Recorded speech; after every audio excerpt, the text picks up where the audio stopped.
Good morning, all. I'm going to begin today's worship with some of my favorite words from Edward Everett Hale. I am only one, but I am one. I cannot do everything, but I can do something. And because I cannot do everything, I will not refuse to do the something that I can do. And if you can rise as you are willing and able, we are going to start with opening hymn number 6 in the gray hymnal, Just as Long as I Have Breath.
Good morning, and welcome to our intimate late August service at First Parish in Milton.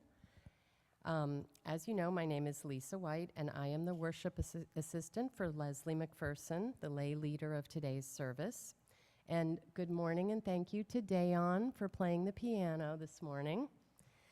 I don't think we have anyone here for the first time, so I'm going to skip that part. Everybody hearing okay? Can you raise your hand if you can't hear, or message us in the Zoom chat function? And if you haven't already, could you please silence your cell phone? I'm now going to light our chalice, a symbol of our Unitarian Universalism. Let it remind us of the warmth of our community and the hope we share, that together we can make the world a better place, not just for ourselves, but also for others.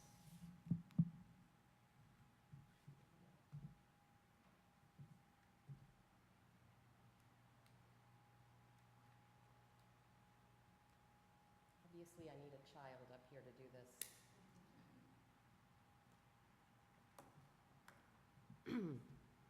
Now, could you please join me in the call to worship, which is text number 1 on the laminated card in your pew. Come, let us gather. We gather to celebrate the sacred within and among us. We strive to practice acceptance, forgiveness, and love. Together, we work to build a world with justice and compassion. Come, let us gather together. The reading this morning is a poem by Judy Chicago called Merger Poem. And then all that has divided us will merge, and then compassion will be wedded to power, and then softness will come to a world that is harsh and unkind. And then both men and women will be gentle, and then both women and men will be strong, and then no person will be subject to another's will. And then all will be rich and free and varied, and then the greed of some will give way to the needs of many. And then all will share equally in the earth's abundance. And then all will care for the sick and the weak and the old. And then all will nourish the young. And then all will cherish life's creatures. And then all will live in harmony with each other and the earth. And then everywhere will be called Eden once again.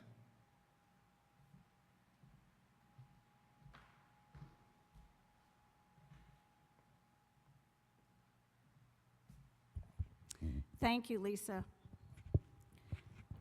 Can you hear me okay? Good. It is a dark time for the rebellion. Although the Death Star has been destroyed, Imperial troops have driven the rebel forces from their hidden base and pursued them across the galaxy. Evading the dreaded Imperial Starfleet, a group of freedom fighters led by Luke Skywalker have established a new secret base on the remote ice world of Hoth. The evil Lord Darth Vader, obsessed with finding young Skywalker, has dispatched thousands of remote probes into the far reaches of space. Stop me if you've heard this before. Actually, I'm pretty sure you've heard it, and there's definitely no stopping me. So this is the opening to the movie The Empire Strikes Back. Not just a Star Wars movie. Many would say the Star Wars movie. I was there when it premiered in 1980. Much has been written about the Star Wars mythology. In fact, much has been contemplated about it within our own UU sermons and conversations. And there is this one particular scene which also arguably offers up the quote from the movie.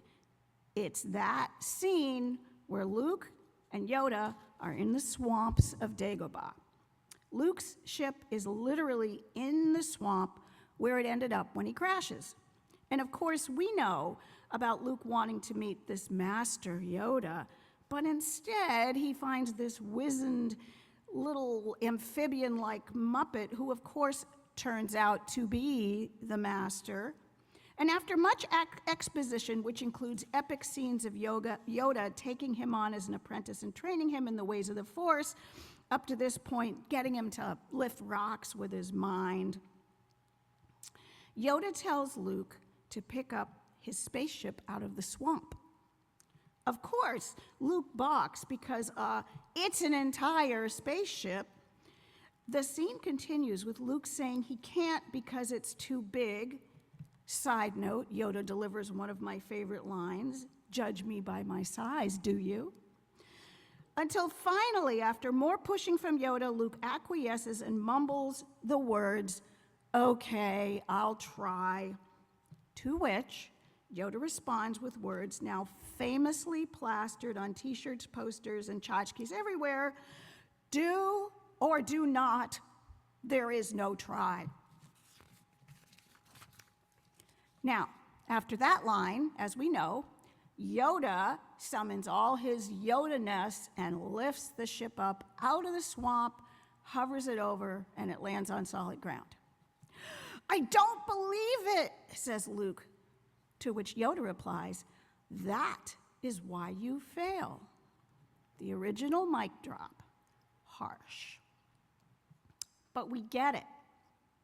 We all have friends who talk about what they're going to do someday.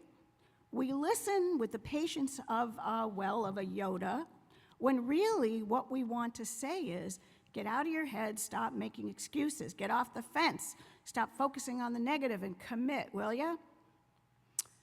But here's the thing. I never liked that saying.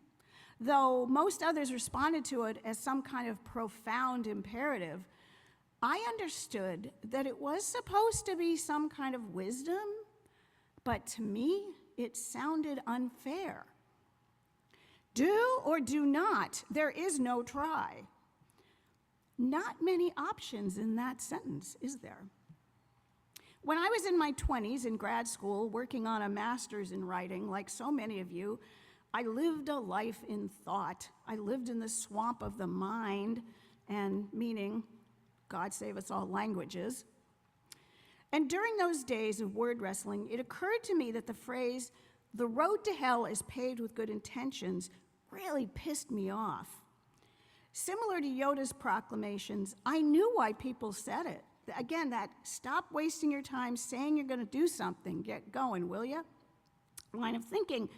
But to me, the obvious retort was, well, okay, so if that's for the good intentions, where do the bad ones take you?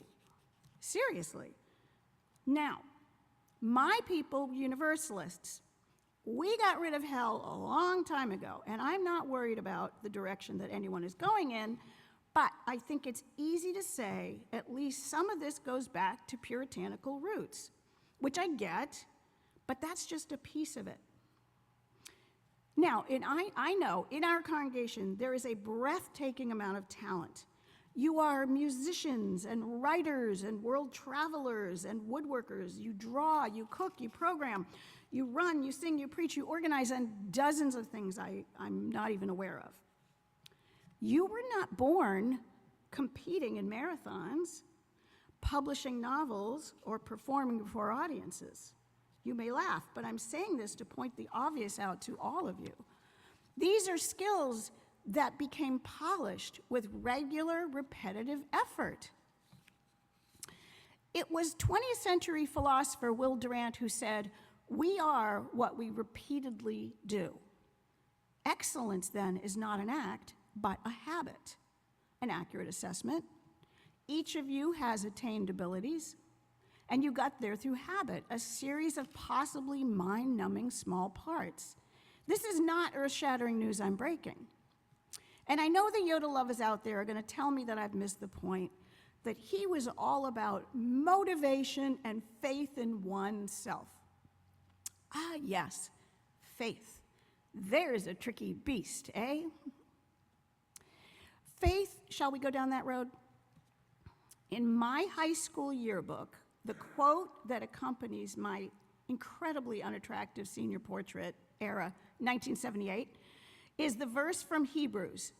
Faith is the substance of things hoped for, the evidence of things not seen. Reading that now, it sounds to me more like the emperor's new clothes. Kind of a lot of nothing. During my teen years, I spent several years going not to a Universalist church, ours closed right after the merger, but to a Lutheran one, for reasons too long to go into right now. Bible verses at that time were very important to me. When I was 17, that verse sounded wise to me, even though I knew consciously I had no idea what it meant. It was faith, and faith was everything. Faith for faith's sake. What does that offer? We hear about blind faith, hope without tangible evidence. And for Christians, Jesus is the object of faith, rooted in what are believed to be promises. The phrase blind faith is not in the scriptures, though going back to Hebrews, it's interesting, and you may even already know that the words for faith and truth, emunah and emet, are sometimes translated interchangeably in different versions of the Bible. Both Hebrew words derive from the same root, aman, which means firmness, certainty, reliability. So rather than it being nebulous biblical faith, biblical faith, like truth, is sure and certain, holding on to this perspective. And honestly, that sounds awesome. I'm not joking one bit when I say I really wish I could feel that way. There was a HuffPost piece that I read last year that really resonated with me. It was titled, "I can't, in fact, do anything I set my mind to, and that's okay." The author, Kathleen Downs, writes, "I can't do anything I set my mind to. Before you dismiss me as a cranky old cynic, hear me out. The idea that you can do anything you set your mind to is well-intentioned. It's a staple in kindergarten classrooms, and it's meant to make us feel good. While the phrase, "you can do anything you set your mind to," is actually problematic for anyone, my disability has given me more to ponder on the subject. Living with cerebral palsy, I know that society is especially tempted to tell me that I can achieve anything so long as I grit my teeth and put my mind to it. Surely you can walk a little further if you try, society says. The media loves a smiling child in a wheelchair who never says can't and applauds her for not giving up. Well, I'm going to say something that may not get me on CNN, but is true nonetheless. The word can't is important. The word can't has power. The word can't belongs to you. She continues in her essay by describing her life as someone who is grateful for use of a wheelchair, understanding that it's something that protects her and gives her the freedom to enjoy what she can do. And she takes her perspective further. I will never hang on the monkey bars, climb a tree, or build a house.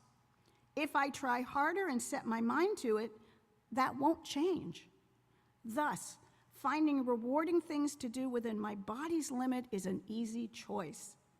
A non-disabled woman, even one with the most determined spirit, knows that no amount of extraordinary courage will allow her to breathe underwater.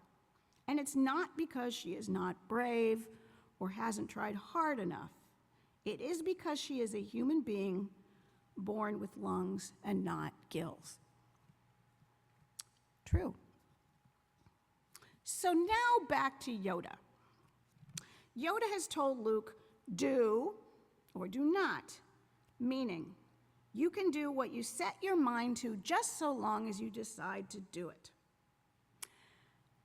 Except maybe Luke can't, not on the first try. Yoda's 900 years old. He's had a lot of practice. And of course, this is a space fantasy. It's not supposed to be literal, though the t-shirts and plaques are real. Yoda may be fictional, but the words are taken as wisdom. We want guidance from a Yoda, from the supernatural, especially when it feels like things are spinning out of control. Several years ago, if someone asked me what I did at work, I would describe my position within our office, the Office of Ministry Studies. If I was feeling particularly open, I would say, I love department administration, but what I really want to do is save the world. I was thinking big at the time, like hovering a spaceship out of a swamp kind of big. I had just started as the leader of the green team, and anything seemed possible. But here's the lens I'm looking through life today. I don't watch a lot of network news, and periodically I get off Facebook because posts can be poisonous. As a Unitarian Universalist, I believe that I am called to love and called to action.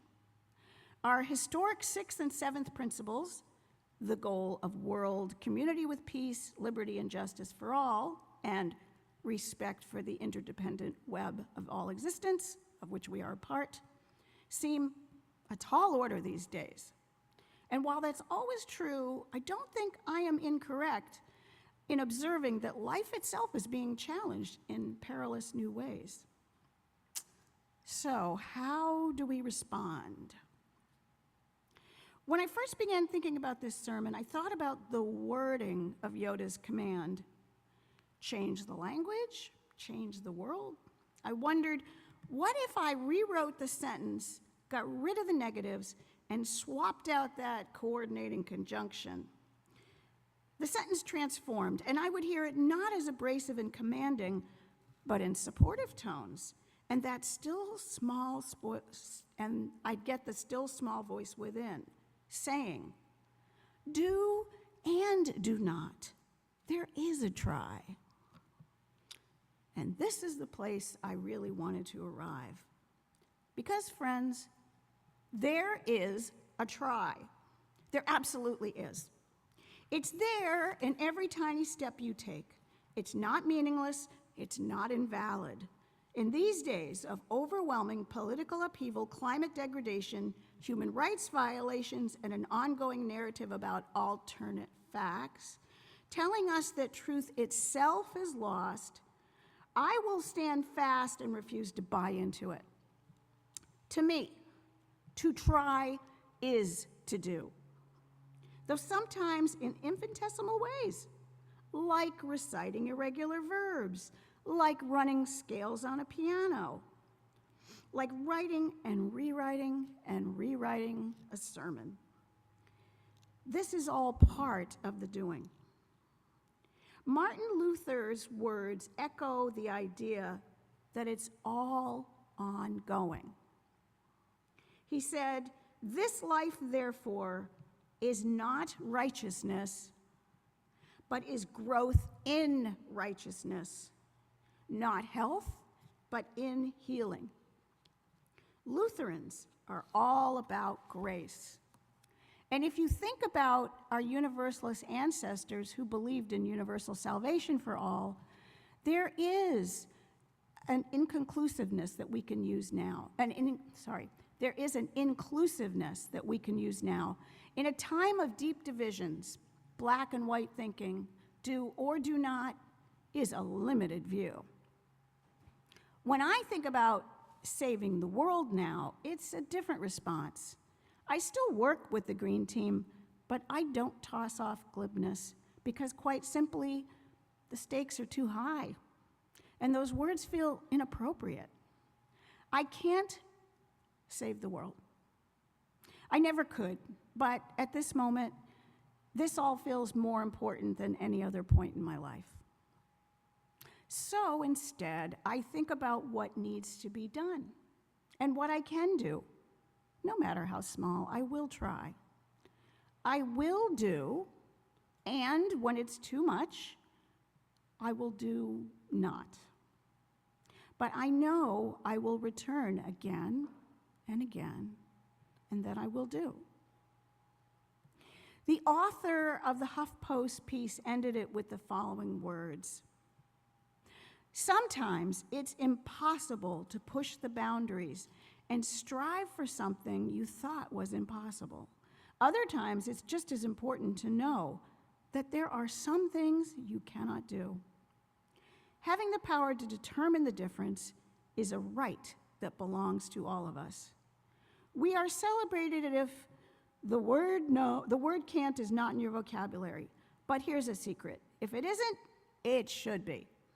You can't do anything you set your mind to, but you can do something. And whatever it is will be amazing." And that's true for all of us. So, friends, do and do not. There is a try. Amen.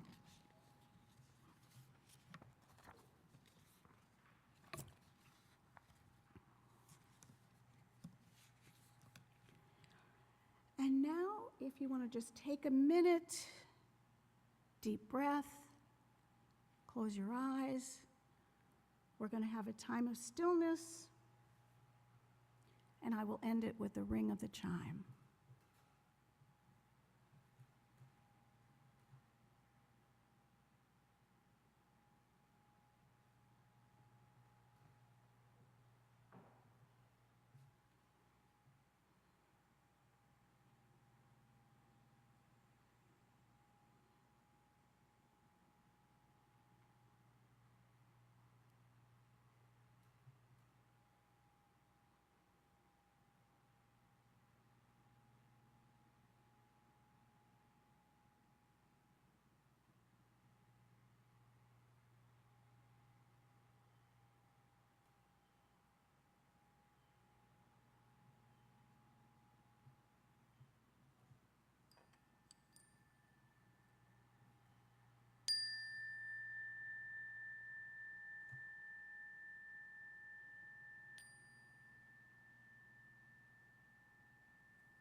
Today's offering will go towards the service and ministry of First Parish. You should have in your pews on the printout, and it will probably be up there, the number to text for your offering.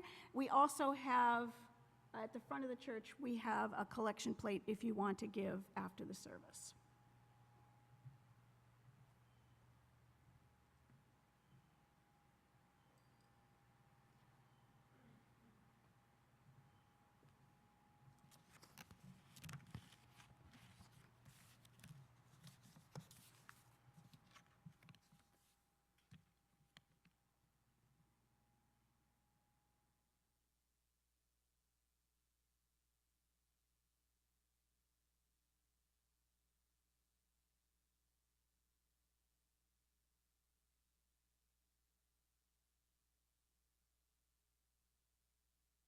And it's number 4 on the card.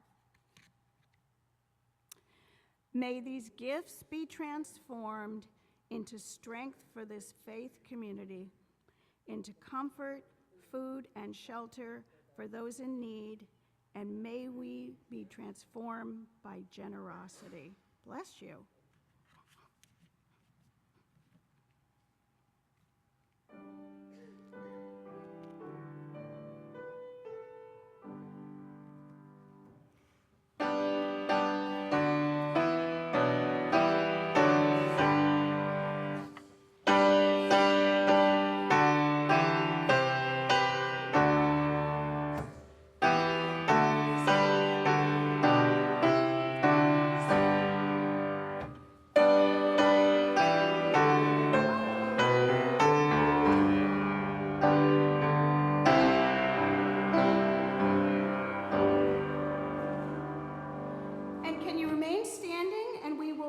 Sing our closing hymn, number 168 in the gray hymnal, One More Step.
As I extinguish the chalice, I invite you all to go in peace and have a wonderful week.